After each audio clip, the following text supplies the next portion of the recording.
What's going on, everyone? So, Gabe Vincent has actually looked very good in these first two preseason games for the Lakers. Now, look, we need more than just two good preseason games for Gabe Vincent, especially after missing the entire season last year. I know he played like 11 games, but missed the entirety. And he was supposed to be a big part for this team.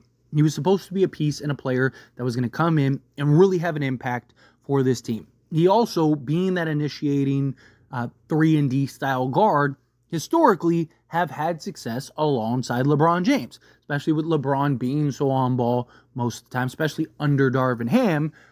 Gabe Vincent was kind of that perfect complement, really balanced out with D'Angelo Russell, allowed you to even play the two of them together because he can play off ball and hit some shots, and then also a guy in Austin Reeves.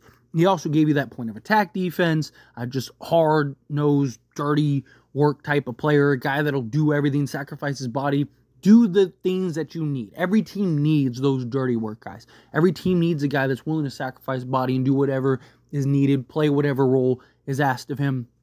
He also was the starting point guard on a Miami team that went to the finals, and he was on most nights the third best player on that team. So it was a huge upgrade, especially after losing Dennis Schroeder, who I do believe Dennis Schroeder, upside-wise, is higher on a given night, but Gabe Vincent is more consistent on a given night. Like, Dennis Schroeder is really hot and cold, right? One game, he's going and giving you 25 and 8 assists, and he's 7 and 9 from 3 or whatever, right? And then the next game, he's like 2 of 12 from the floor and got 3 assists. And yes, defensively, he's always getting after it. And even on a defensive standpoint, his just relentlessness, his speed really helps. But Gabe Vincent is just that hard-nosed, getting tough defensive guy.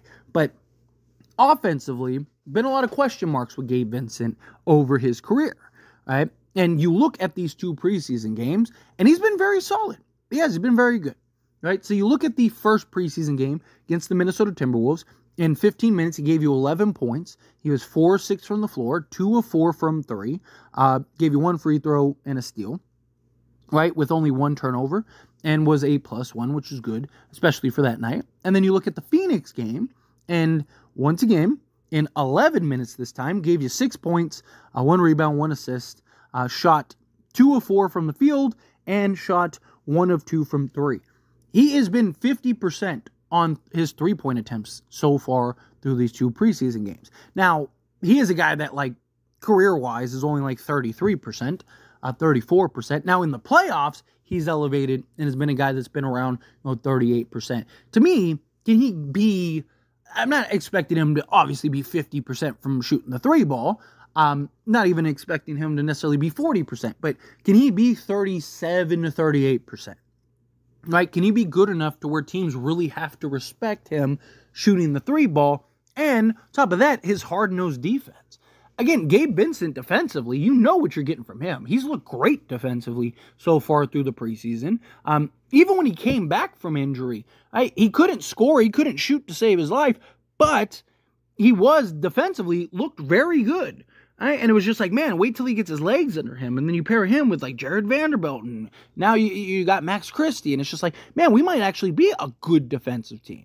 You could slot Gabe Vincent alongside D'Angelo, slot him alongside Austin Reeves, right? You have now a good solid balance, but you need Gabe Vincent to be a legit two-way guy. Gabe Vincent is one of the few guys on this team with the capability of being a legit two-way player. Guy that go get you 37 and 38% from 3 and be an above-average defender. We don't really have, like, again, you have Jared Vanderbilt, who's elite defensively, but can't shoot the ball for anything. And, you look at, like, Cam Reddish. He did his best Jared Vanderbilt impression last year, but can't shoot, save his life. And then you look at guys like Austin Reeves. Okay, he's been good. Don't get me wrong. I don't want to discredit Reeves defensively. Shooting the ball, he's been terrible. Austin Reeves, it's like he's completely forgot how to shoot the basketball.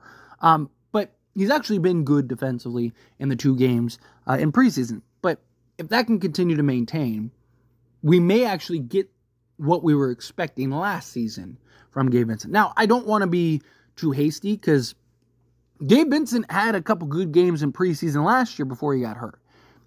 Like, he's a guy, he had what? Didn't he have like an 18-point game? And like, I think it was like the first game or second game. Right. So he's a guy that, on any given night can have an explosive night, can give you something on the offensive side. But he came back and was just atrocious. I mean, he had a stretch where he was like, 1 of 12 from 3 before he hit his next one. It's rough, right? He needs to be able to knock it down with some consistency. He needs to be able to knock it down with some regularity. But he has shown that thus far. I'm not expecting him to shoot and make, 50% of his threes. Right? He's probably only going to get a handful. And even, right, you look at the Minnesota game. He gave you, in that Minnesota game, in 15 minutes, gave you 11 points. Right? I would love that. If he's playing 15, 20 minutes a game, he's giving you 11 to 15 points. That would be fantastic. But we don't necessarily need that. Right? Like, I'm okay with kind of what he gave us against Phoenix. Where, in 11 minutes, he gave you 6 points. Let's say he bumps up to 15, 20 minutes. Right? If he could give you 8 points, I'd like, at least 2 or 3 more rebounds, because he only got 1 rebound, and then the previous game he got 0. But he also is just kind of tucked out there, out on the perimeter. But, find a way to get an extra rebound or 2, right? And then if he could get 2 or 3 assists, that'd be great. Right? So if he could be essentially an 8 to 10 points, give you, 3 rebounds and 3 or 4 assists, perfect. Right? Now, some people might look at that and go, well, he's a point guard. You want more assists than that, but he's not going to play point. He's just going to be the initiator. Right? And this offensive system that JJ Redick is running isn't really predicated on just one singular playmaker. The problem is just like, how many minutes does he play? What type of role does he get? Right? The beauty of him is he can play alongside Austin Reeves, and he can play alongside D'Angelo Russell, as well as Max Christie. But you do have Reeves, you do have D'Lo. Now, Gabe Vincent, I could very well see end up getting traded at some point still. I think even if he is very good this season for the Lakers, I think that there's an argument that, like, hey, sell his stock while it's high. I do like him as a playoff performer. He is a guy that, again, elevates come playoff time, and you do need some defense. You do need an initiator, and I do think Gabe Vincent could fit that role. But unless they trade D'Angelo Russell or Austin Reeves or both, right, you're kind of limited in what you're going to get from Gabe Vincent, which is why I'm fine with, again, give me 8 points, 3 rebounds, 3 assists off the bench. It's perfect. Play some hard-nosed defense, be a defensive stopper, right? Really have an impact on that side. Play the dirty work, do the dirty work, right? Play on ball, play off ball. And his versatility, especially with him being that point of attack defensive guy, and I really like that he was pressing as soon as they crossed half court. Boom, he's right up on them, defending high. I like that, right? Pressing high on the defense side of things. And then Austin Reeves, again, he's been good, but he's not great or elite defensively. So to have a guy like Gabe Vincent that you could slot alongside Austin Reeves and kind of have better balance. Same thing with D'Angelo Russell, because you have Gabe Vincent and his ability to play off ball and shoot the basketball, as well as D'Lo too. So you can kind of have the flip-flop back and forth between those two. I just think that there's some real genuine versatility amongst Gabe Vincent with the other main guards. Just how much opportunity is he going to get? Right? Because, Max Christie's probably playing 20 minutes a game at least, right at the 2. So, are you able to give Gabe Vincent 20 to 25 minutes a game at the point? Possibly.